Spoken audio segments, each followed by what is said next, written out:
Salam, jemaat terkasih dalam nama Tuhan kita Yesus Kristus. Berjumpa kita kembali di khotbah singkat di hari ini, tanggal 13 April.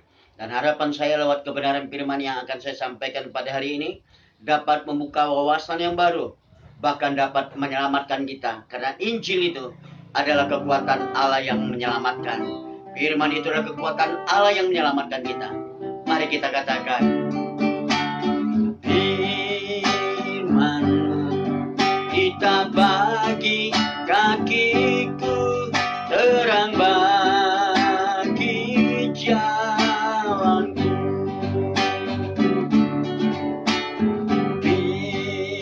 Firman-Mu kita bagi kakiku, terang bagi jalanku.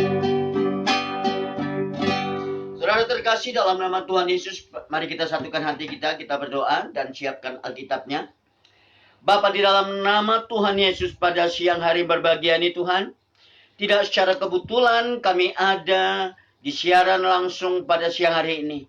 Karena kami yakin dan percaya ada rancangan Tuhan bagi setiap kami, agar hidup kami dipulihkan dan bertobat. Maka demi itu Bapa, di dalam nama Yesus, pada siang hari ini Hamba-Mu akan menyampaikan kebenaran firman-Mu. Biarlah impartasi kerajaan Allah yang akan membawa damai sejahtera dan sukacita mengalir lewat khotbah pada hari ini. Kuasai mulut bibir hamba-Mu, begitu juga pikiran hamba-Mu dan perkataan Kristus yang mengalir dalam perkataan hamba-Mu. Dalam nama Yesus. Haleluya. Amin. Saudara terkasih, mari kita lihat Alkitab kita yang diambil dari kitab 1 Korintus 10 ayat yang pertama sampai ayat yang ke-11. Saya bacakan. Aku mau supaya kamu mengetahui, saudara-saudara, bahwa nenek moyang kita semua berada di bawah perlindungan awan dan bahwa mereka semua melintasi laut. Untuk menjadi pengikut Musa, mereka semua telah dibaptis dalam awan dan dalam laut. Mereka semua makan makanan rohani yang sama dan mereka semua minum minuman rohani yang sama, sebab mereka minum dari batu karang rohani yang mengikuti mereka. Dan batu karang itu ialah Kristus. Tetapi sungguh pun demikian, Allah tidak berkenan kepada bagian yang terkecil dari mereka, karena mereka ditewaskan di padang gurun. Semuanya ini telah terjadi sebagai contoh bagi kita untuk memperingatkan kita, supaya jangan kita menginginkan hal-hal yang jahat seperti yang telah mereka perbuat, dan supaya jangan kita menjadi penyembah-penyembah berhala, sama seperti mereka dari beberapa orang dari mereka. Seperti ada tertulis, maka duduklah bangsa itu untuk makan dan minum, kemudian bangunlah mereka dan bersukaria. Janganlah kita melakukan percabulan seperti yang dilakukan oleh beberapa orang dari mereka, sehingga pada satu hari telah tewas 23.000 orang. Dan janganlah kita mencobai Tuhan seperti yang dilakukan oleh beberapa orang dari mereka, sehingga mereka mati di pagut ular. Dan janganlah bersungut-sungut seperti yang dilakukan oleh beberapa orang dari mereka, sehingga mereka dibinasakan oleh malaikat maut. Ayat yang terakhir, semuanya ini telah menimpa mereka sebagai contoh dan dituliskan untuk menjadi peringatan bagi kita yang hidup pada waktu di mana akhir zaman yang telah tiba. Dikatakan di ayat 11, semuanya ini telah menimpa mereka, semua ini telah menimpa bangsa Israel, rakyat Israel, waktu mereka keluar dari Mesir menuju tanah Kanaan. Dan ini semua sebagai peringatan bagi kita yang hidup pada zaman di waktu akhir telah tiba, yaitu pada saat ini. Saudara terkasih dalam nama Tuhan Yesus Kristus, perjalanan bangsa Israel adalah menggambarkan perjalanan orang percaya. Saudara, banyak orang percaya yang walaupun sudah keluar dari Mesir, dari bangsa perbudakan, namun mereka masih menetap di luar Kanaan, yaitu di padang gurun. Mereka hidup di dalam kesulitan. Namun akhirnya mereka mati di padang gurun. Dan hanya 2 orang yang sampai kepada tanah Kanaan, yaitu Joshua dan Kaleb. Saudara terkasih, dari bacaan kita yang diambil dari 1 Korintus 10 ayat 1 sampai 11 ini, kita akan menemukan ada 5 peringatan Tuhan bagi setiap orang percaya. Saudara terkasih, perjalanan kehidupan orang Israel adalah contoh bagi kita, agar kita masuk ke tanah perjanjian yang sudah dijanjikan Tuhan kepada setiap kita. Kalau begitu, apa saja peringatan yang disampaikan Tuhan kepada kita? Kepada setiap orang percaya. Ada 5 peringatan yang disampaikan Tuhan. Yang pertama, kita lihat dalam 1 Korintus 10 ayat yang ke-6. Semuanya ini telah menjadi contoh, semuanya ini telah terjadi sebagai contoh bagi kita untuk memperingatkan kita supaya jangan kita menginginkan hal-hal jahat seperti yang telah mereka perbuat. Yang pertama, Alkitab katakan dengan jelas, peringatan Tuhan yang pertama, supaya jangan kita menginginkan hal-hal yang jahat seperti yang diperbuat oleh orang-orang Israel yang hidup di padang gurun. Saudara mungkin berkata, saya nggak pernah mencuri. Saya tidak pernah menipu. Saya rajin ke gereja. Memang pada umumnya, banyak manusia berkata seperti itu. Saudara, terkasih dalam nama Yesus, pandangan kita, sudut pandang kita dengan sudut pandang Tuhan itu berbeda. Kalau menurut kita, menginginkan hal yang jahat itu mungkin mencuri, membunuh, merampok, bahkan memperkosa. Tapi menurut Tuhan tidak hanya sebatas itu. Definisi dari berbuat jahat menurut Tuhan begini. Segala sesuatu yang kita lakukan yang tujuannya hanya untuk menyenangkan diri sendiri, memuaskan diri sendiri, itu jahat di mata Tuhan. Maka dari itu, jemaat terkasih dalam nama Tuhan Yesus, sekali lagi saya katakan, definisi berbuat jahat menurut Tuhan, segala sesuatu yang kita lakukan yang hanya fokusnya untuk diri kita sendiri, itu jahat di mata Tuhan. Karena itu yang disebut dengan egois. Mari kita lihat Alkitab kita yang terambil dalam kitab Yakobus 3 ayat yang ke-16. Dikatakan begini. Sebab di mana ada iri hati dan mementingkan diri sendiri, di situ ada kekacauan dan segala perbuatan jahat. Saudara terkasih, di mana ada iri hati dan mementingkan diri sendiri, ada keegoisan, maka di situ akan dapat kekacauan dan perbuatan-perbuatan jahat. Saudara, kita tahu syarat mengikut Yesus yang tertulis dalam Markus 8 ayat 34. Yesus memanggil orang banyak dan murid-muridnya dan berkata kepada mereka, setiap orang yang mau mengikut aku, yang mau mengikut Yesus, ia harus menyangkal dirinya, memikul salibnya, dan mengikut aku.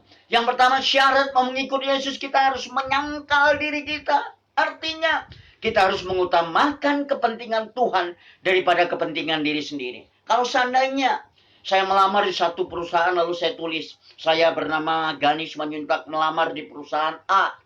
Lalu setelah lamaran saya sampaikan, yang pemilik perusahaan katakan, Pak Gani, kita terima lamaran Bapak dan saya harapkan Bapak besok pagi datang ke kantor jam 8 pagi. Lalu pada saat besoknya, saya datang tidak sesuai dengan apa yang dikatakan. Saya datang jam 9 pagi. Lalu begitu saya ada di kantor itu, saya melakukan mau-maunya saya. Saya tidak melakukan sesuai dengan instruksi yang sudah diatur oleh perusahaan itu. Itu namanya saya egois. Saudara terkasih, kalau kita mau mengikut Yesus, syarat yang pertama, kita harus menyangkal diri kita. Artinya lebih mengutamakan Yesus di atas segala-galanya. Ada amin, saudaraku? Dan dikatakan di dalam 2 Korintus 5 ayat yang ke-15. Kita lihat. 2 Korintus 5 ayat 15. Dikatakannya begini. Dan Kristus telah mati untuk semua orang. Supaya tujuannya Kristus mati untuk semua orang. Supaya mereka yang hidup, kita yang hidup, tidak lagi hidup untuk diri kita sendiri. Tetapi untuk Dia, untuk Yesus yang telah mati dan telah dibangkitkan untuk mereka. Saudara terkasih, kematian Kristus di atas kayu salib tujuannya supaya kita tidak hidup lagi untuk diri kita sendiri. Kita tidak hidup lagi egois, tapi kita hidup untuk Kristus. Maka dari itu, saudara, jemaat terkasih dalam nama Yesus, kalau kita lihat di dalam Matius 7 ayat 21, dikatakannya begini. bukan setiap orang yang berseru kepadaku Tuhan, Tuhan akan masuk ke dalam kerajaan sorga, melainkan dia yang melakukan kehendak Bapa-Ku yang di surga. Maka dari itu saudara terkasih, marilah kita melakukan kehendak Bapa yang di surga. Kita tidak boleh menjadi orang yang egois. Saudara terkasih, kalau begitu kita lihat poin yang kedua. Ada 5 peringatan Tuhan kepada orang yang percaya. Yang kedua, peringatan Tuhan kepada orang percaya. Kita lihat dalam 1 Korintus 10 ayat yang ke-7. Dikatakannya begini. Dan supaya jangan kita menjadi penyembah-penyembah berhala, sama seperti beberapa orang dari mereka, seperti ada tertulis, duduklah bangsa itu untuk makan dan minum, kemudian bangunlah mereka dan bersukaria. Poin yang kedua, peringatan Tuhan kepada setiap kita orang percaya adalah supaya kita jangan menjadi penyembah-penyembah berhala. Saudara, mungkin saudara katakan, saya nggak pernah menyembah patung, bahkan nggak ada patung di rumah saya. Saudara terkasih, tahukah saudara definisi daripada menyembah berhala? Menyembah berhala definisinya adalah segala suatu sistem penilaian, segala sesuatu yang kita nilai, yang kita ciptakan dalam pikiran kita untuk menentukan mana yang paling berharga. Saudara terkasih, mungkin kita menilai uang yang paling berharga, harta yang paling berharga, kenikmatan yang paling berharga, hobi yang paling berharga, itu adalah berhala. Karena Tuhan di atas segala-galanya. Saudara terkasih dalam nama Tuhan Yesus. Contoh. Kita lihat waktu kita mencintai uang lebih berharga daripada Tuhan. Sehingga apa? Kita tidak pernah ke gereja, kita tidak mau baca Alkitab, kita tidak punya waktu untuk berdoa kepada Tuhan. Kalaupun kita berdoa kepada Tuhan, kita hanya berkata, Tuhan, berkati saya mau berangkat ke kantor, lindungin saya dalam perjalanan. Tuhan, berkati saya saat tidur, supaya jauh daripada mimpi buruk. Tuhan, selalu kita memerintahkan Tuhan. Bukan saya katakan kita tidak boleh berminta kepada Tuhan. Karena Alkitab katakan, mintalah maka akan kau diberikan. Tetapi ayat itu berkata juga, carilah maka engkau akan mendapat. Ketoklah maka pintu akan dibukakan bagimu. Saudara terkasih dalam nama Tuhan Yesus, seringkali kita menjadikan Tuhan seperti budak kita. Tetapi hari ini marilah kita menjadikan Yesus sebagai penguasa tunggal dalam hidup kita. Jangan kita menjadikan harta, kekayaan, hobi kita menjadi fokus kita. Saudara terkasih, hari ini mari kita bertobat. Menjadikan Yesus sebagai penguasa tunggal dalam nama Tuhan Yesus. Hari ini kita fokus kepada panggilan kita. Dalam nama Yesus. Saudara terkasih, mungkin saudara berkata begini. Dikatakan begini. Dalam Ibrani 13 ayat yang ke-5. Janganlah kamu menjadi hamba uang dan cukupkanlah dirimu dengan apa yang ada padamu. Karena Allah Ta'ala berfirman, sekali-kali ia tidak akan membiarkan engkau dan sekali-sekali tidak akan meninggalkan engkau. Saudara, bagi kita yang hobi nonton daripada berdoa, dan kita yang hobi motor, hobi apapun itu, kita mengabaikan keluarga kita mulai hari ini. Kita bertobat. Karena apa? Berhala memakan korban. Waktu kita hobi, dia akan mengorbankan. Waktu kita hobi mencari uang, waktu kita berpusat kepada mencari uang sebanyak-banyaknya, korbannya istri dan anak-anak kita. Tahu nggak saudara apa korbannya? Korbannya, kita tidak memiliki fellowship yang baik kepada istri anak kita. Kita tidak memiliki hubungan yang intim, bahkan istri anak-anak kita kehilangan kasih sayang. Iblis katakan begini. Iblis pencuri datang untuk mencuri dan membunuh. Saudara terkasih, iblis mau mencuri hubungan kita dengan keluarga kita. Lalu dia mau membunuh agar mereka, keluarga kita memiliki kepahitan, baru membinasakan terjadinya perceraian di keluarga kita. Saudara terkasih dalam nama Yesus, Bukan saya katakan kita tidak boleh bekerja. Kita harus bekerja karena tertulis dalam kitab Efesus 4 ayat 28. Orang yang mencuri janganlah ia mencuri lagi. Tetapi baiklah ia bekerja keras dengan melakukan pekerjaan yang baik dengan tangannya sendiri. Orang yang mencuri, orang yang hidup dalam dosa, janganlah hidup dalam dosa lagi. Tetapi baiklah ia bekerja keras dan melakukan pekerjaan yang baik dengan tangannya sendiri. Saudara terkasih, poin yang ketiga, peringatan Tuhan kepada orang yang percaya kita lihat dalam ayat yang 1 Korintus 10 ayat yang ke-8. Janganlah kita melakukan percabulan seperti yang dilakukan oleh beberapa orang dari mereka, sehingga pada satu hari telah tewas 23 orang. 23.000 orang. Kita lihat. Poin yang ketiga, Alkitab katakan di dalam 1 Korintus 10 ayat 8, janganlah kita melakukan percabulan. Saudara terkasih, di zaman milenial ini, di zaman modern ini, banyak orang menganggap percabulan itu hal yang biasa. Mereka tidak bisa membedakan mana yang benar, mana yang salah. Bahkan mereka menganggap percabulan itu adalah seperti kebutuhan nafsu makan yang harus terpenuhi. Alkitab katakan akibat dari melakukan percabulan telah tewas 23.000 orang. Akibat daripada percabulan itu telah tewas 30.000 orang. Kenapa bisa terjadi seperti itu?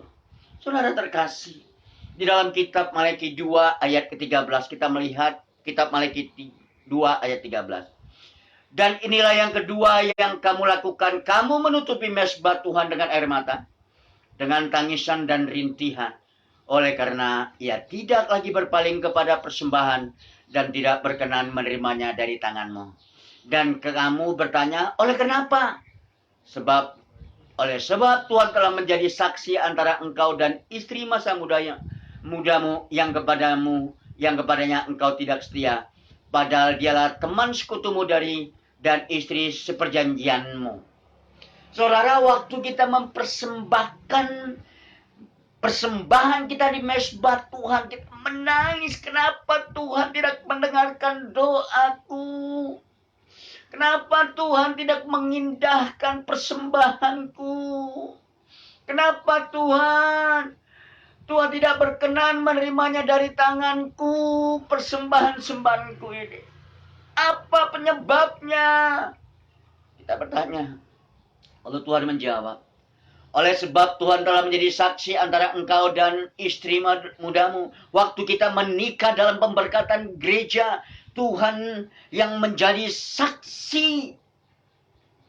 Saudara terkasih. Tapi dikatakan di Malaki 2 ayat 14 ini, engkau tidak setia atas janjimu, engkau selingkuh.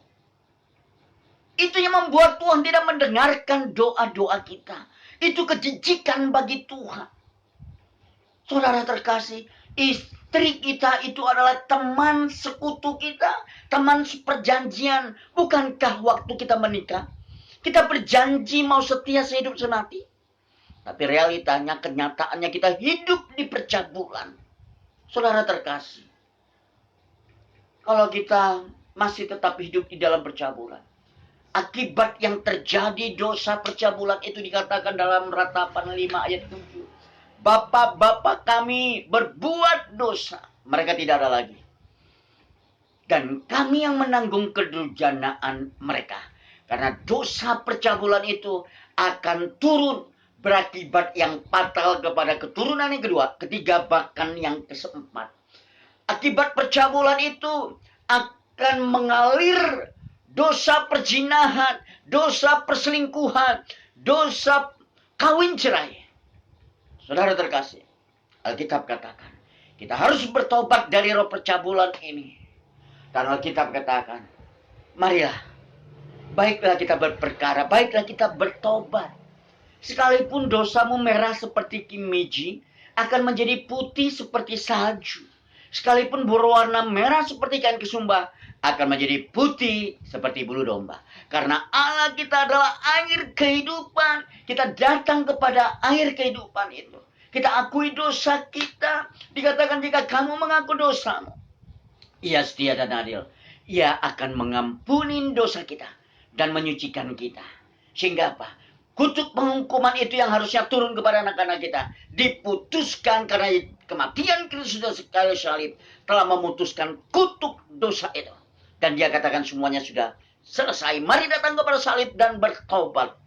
Saudara yang terkasih, poin selanjutnya dikatakan begini, janganlah kita mencobai Tuhan. Poin selanjutnya dikatakan, janganlah kita mencobai Tuhan. Ini poin yang keempat.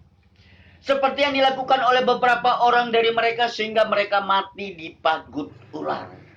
Poin yang keempat, janganlah kita mencobai Tuhan. Apa arti definisi dari mencobai Tuhan? Definisi dari mencobai Tuhan adalah menuntut Tuhan melakukan sesuatu yang bertentangan dengan kehendak Tuhan dan karakter Tuhan. Contoh yang simpel. Seorang pengusaha yang suka melakukan manipulasi dengan tidak membayar pajak yang benar, dengan tidak membayar gaji yang benar, dengan trik-trik yang nggak benar. Bahkan uang listrik juga ditipu. Lalu berdoa, ya Tuhan, berkatilah usahaku ini. Ini yang disebut mencobai Tuhan. Kita hidup di dalam dosa, tapi kita minta Tuhan memberkati kita. Ini tidak sesuai daripada karakter Tuhan. Karena kata firman Tuhan, apa yang kau tabur itu yang kau tuai. Saudara terkasih, saya memberi contoh yang kedua. Sepasang pengantin baru yang berbohong bahwa mereka belum pernah melakukan hubungan seks pada sebelum pranikah atau sebelum masuk kepada pernikahan. Padahal sudah hamil duluan. Waktu pendeta bertanya di dalam pranikah, apakah kamu sudah melakukan ini itu? Puji Tuhan Bapak Pendeta, kami masih murni, kami tidak melakukan dosa itu. Dia menipu pendeta. Tetapi saudara terkasih, tadi firman Tuhan berkata bahwasannya, katanya begini, kamu menutupin mesbah dengan air mata. Dia katakan begini, Tuhan telah menjadi saksi antara engkau dan istrimu. Tuhan menjadi saksi atas kelakuan kita. Manusia bisa dibohongin, pendeta bisa dibohongin. Tuhan tidak boleh dibohongin. Dan tidak akan mungkin dibohongin. Tidak akan mungkin kita bisa berbohong kepada Tuhan. Karena kita telanjang di hadapan Tuhan. Saudara terkasih, mulai hari ini, marilah kita, saudara, bertobat. Allah katakan begini, firman Tuhan katakan begini di dalam Kejadian 1 ayat 27. Maka Allah menciptakan manusia itu menurut gambarnya, menurut gambar Allah diciptakannya dia, laki-laki dan perempuan. Diciptakannya mereka. Dan di ayat 28, Allah memberkati mereka, lalu Allah berfirman kepada mereka, beranak cuculah dan bertambah banyak. Yang Tuhan inginkan dari kita, diberkati dulu, baru beranak cucu. Tapi saya udah terjadi, Pak. Lalu apa yang harus saya lakukan? Pegangan tangan sama istrimu. Memohon pengampunan kepada Tuhan. Tuhan ampuni kami. Kami telah berbohong, kami telah menipu, kami telah melakukan dosa perzinahan ini. Kami telah melakukan percabulan ini Tuhan. Ampuni kami Tuhan. Menangislah sama Tuhan. Dan janji firman Tuhan. Waktu kita mengaku dosa, Ia setia dan adil. Dan akan mengampuni kita. Walaupun dosa kita semerah kain kesumba, Dia akan mengampuni dosa kita. Ada amin saudara terkasih? Yang terakhir, dosa yang terakhir. Kita lihat pernyataan Tuhan yang terakhir. Kita lihat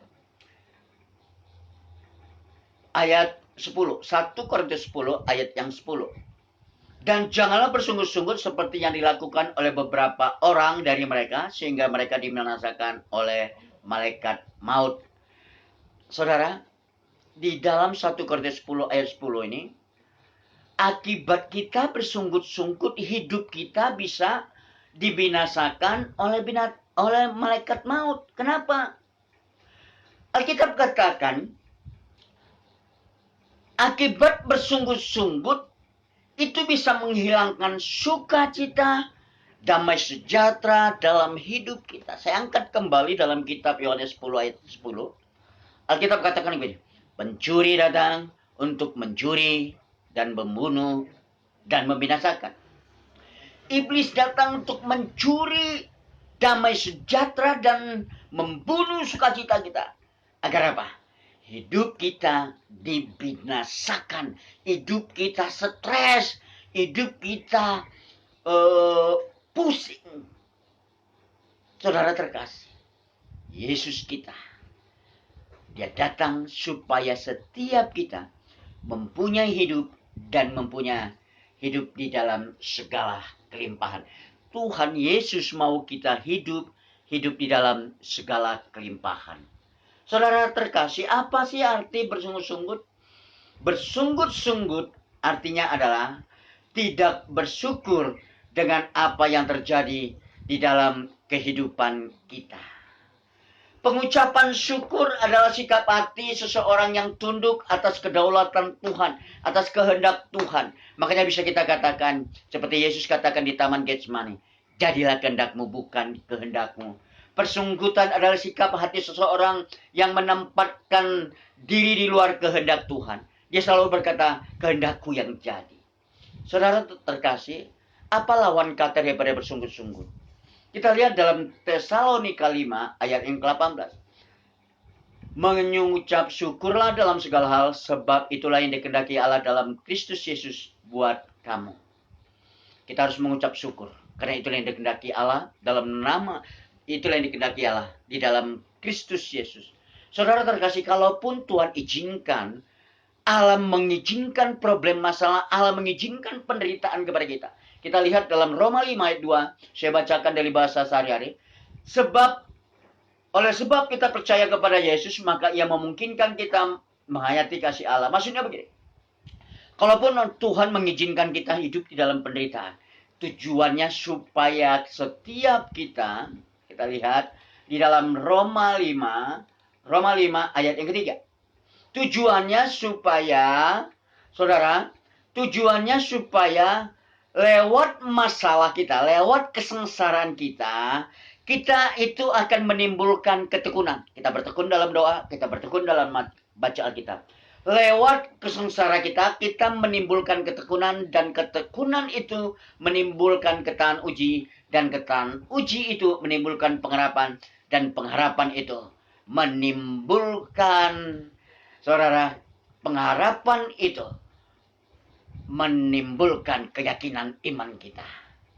Saudara terkasih dalam nama Yesus, kesimpulan dari khotbah saya, dikatakan ada 5 peringatan Tuhan kepada orang percaya agar kita bertobat.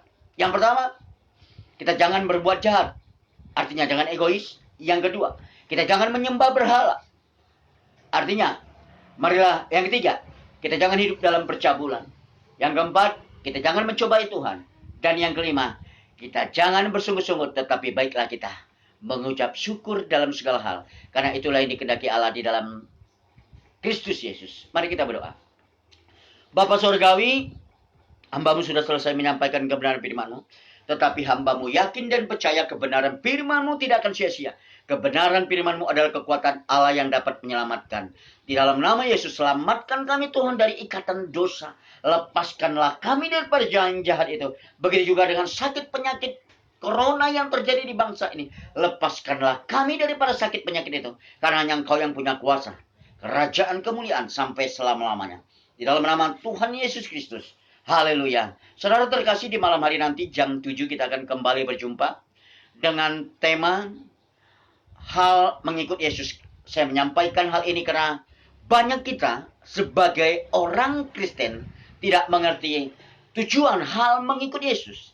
Saudara terkasih, terima kasih atas kesetiaan saudara yang telah mendengarkan kebenaran firman Tuhan ini. Shalom. Tuhan Yesus memberkati. Amin.